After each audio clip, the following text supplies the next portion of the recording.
Anand, you can start off with the live and you can give us the update once it starts. Yeah, we are live. You're live. Okay.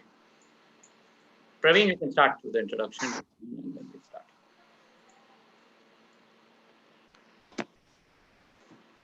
Praveen? Is he there?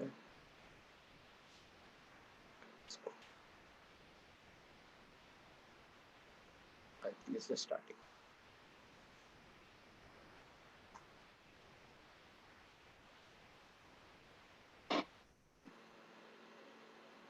Everybody's celebrating Independence Day today. I think it's a very iconic day. On Independence Day, we are talking about education. It's high time that this day is also being celebrated with education. It should always. I was about to say that rightfully so, that we are talking one of the most important topics of the nation, for the nation. Correct. Yeah. So let's start. Yeah, we can start. I think Praveen, you're not able to hear you. Praveen, we're not able to hear unmuted, Praveen. I think he's unmuted, but he's not able to hear him. So why don't you start off, Anand?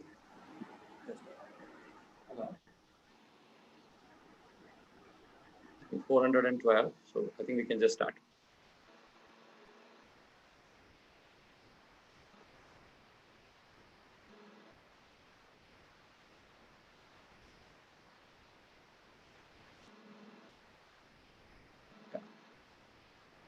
Praveen, we're not able to hear you. Yeah. So I think then just share your slide and then I think Anand can start.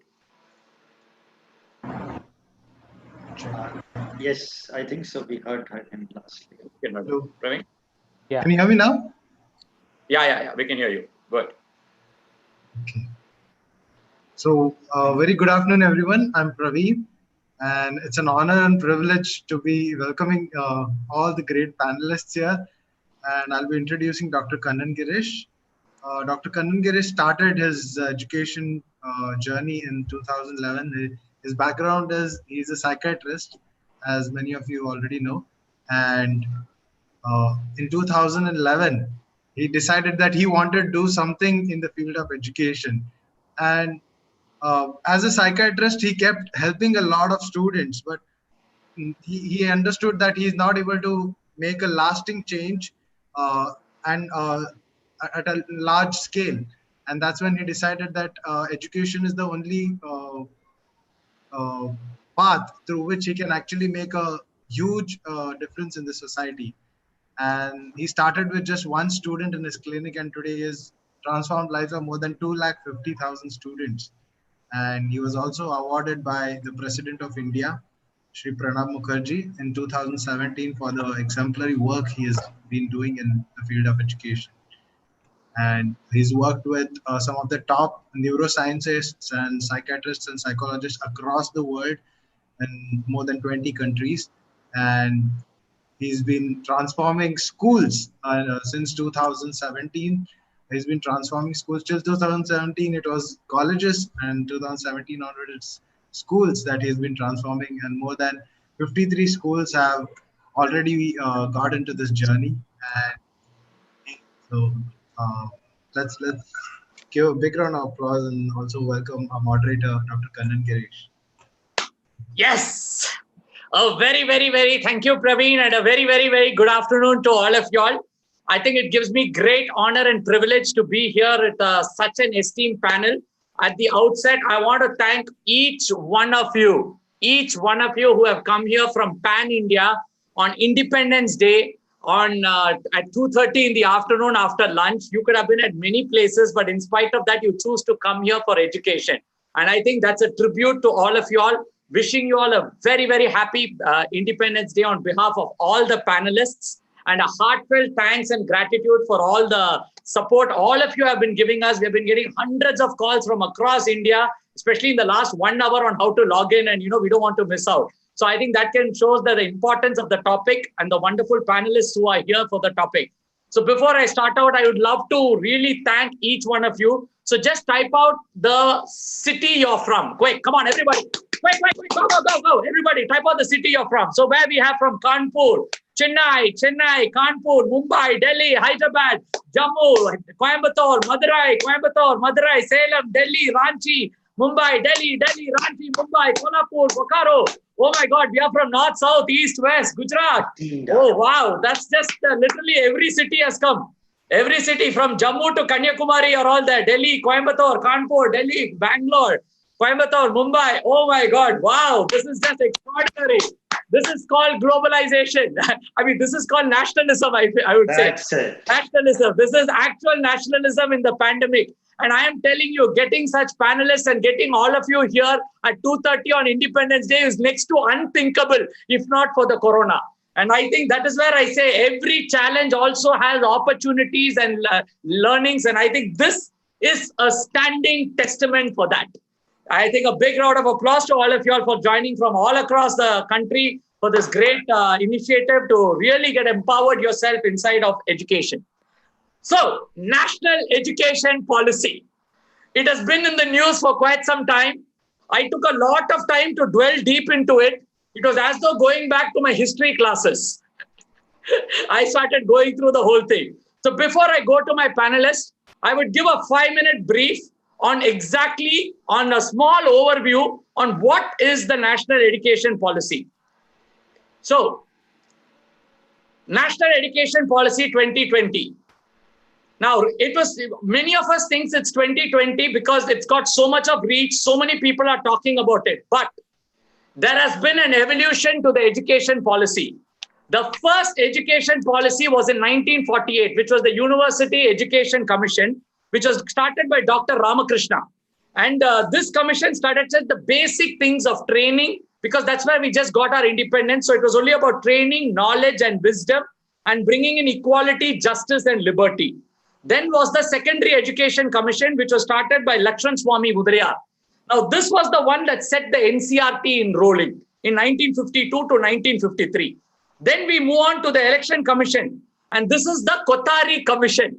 Every Tamilian knows the Kothari Commission because that changed the history of Tamil Nadu, and that was the one of the Dravidian movement that started. The 3-language policy that is being debated today was not started today. It was launched by Indira Gandhi in 1968 as part of the Kothari Commission, in which they had the huge uprising. The same Congress that is saying no to no to the 3-language formula today, was the same Congress which bought the 3-language formula way back. This is the irony of Indian history. And then from there, we have started with training. And in fact, it was so beautiful, the Kothari Commission of 1968, I'm just reading a line out of it. It dealt with training, quality of teachers for school, stress on moral education, inculcation of a sense of social responsibility, and introduction of work experience. Today, you're talking about vocational education and internship. Way back in 1968, National Policy on Education had a mention about it. And then 6% of GDP. Today, everybody is celebrating 6% of GDP. But ladies and gentlemen, you should know 6% of GDP spend was first proposed in 1968. And then after that, we had the amendment in 1976.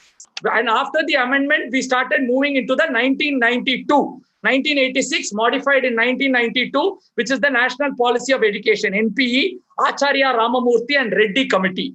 And then after that, there has been no committee report except the TSR Subramania Committee of 2016. And following which, we have now come to the National Education Policy. And now is the area where we are looking at one of the biggest, could it be the biggest revolution Indian history has seen? Or is it the 1968 policy which is refurbished, like the Amitabh Bachchan of the 1960s and 70s is now bringing back to stay relevant to the 2020? That answer, I hope you will all get from the panelists before the session gets over. Now, what is that we have got inside of this education policy? The most important are 6 key principles: respect for diversity and local context, equity inclusion, community participation, use of technology, conceptual learning, unique capability, critical thinking, and creativity with continuous review. Followed by, in school education, we go in for 100% enrollment, newer facilities and understanding, school rationalization, tackling dropouts. By the way, many of you will be thinking, sir, every time dropout is coming in every policy, every time all across from independence, we are talking about it. Still, there are 2 crore children who are out of the schooling system. How do we still get them back inside? Multiple pathways to learning, Right to Education Act extended up to 12th, and program for long-term out-of-school adolescents.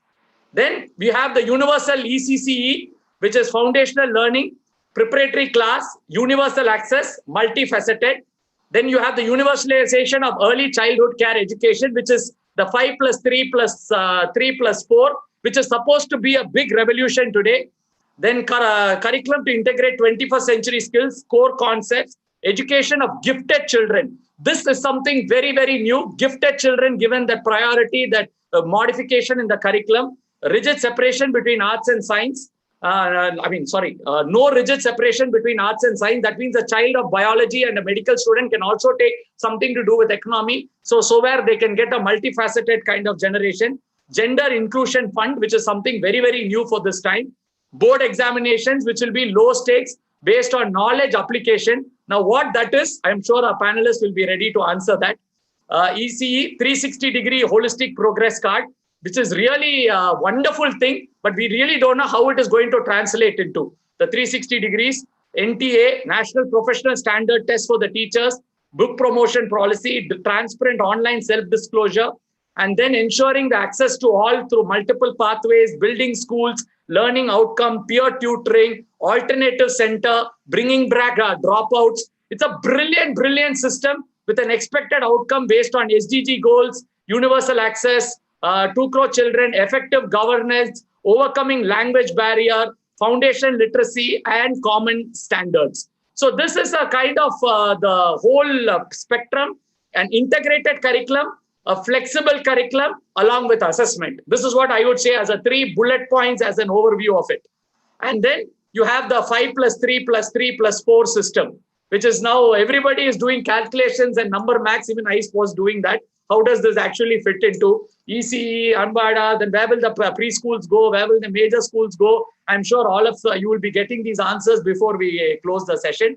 And then the multifaceted framework along with the curriculum change based on core essentials, critical thinking, interactive classrooms, and experiential learning. So these are the 4 main pillars that they have proposed in the NEP. And along with this, some additions of competency-based learning. All this is really, really good. And I think start off with mental health and physical health has also been given. First time I have seen so much of importance given to mental health and physical health, which is very, very good. Then experiential learning, bagless days, integrated pedagogy, promotion of peer tutoring, equal weightage, use and integration of technology. So now, these are all the holistic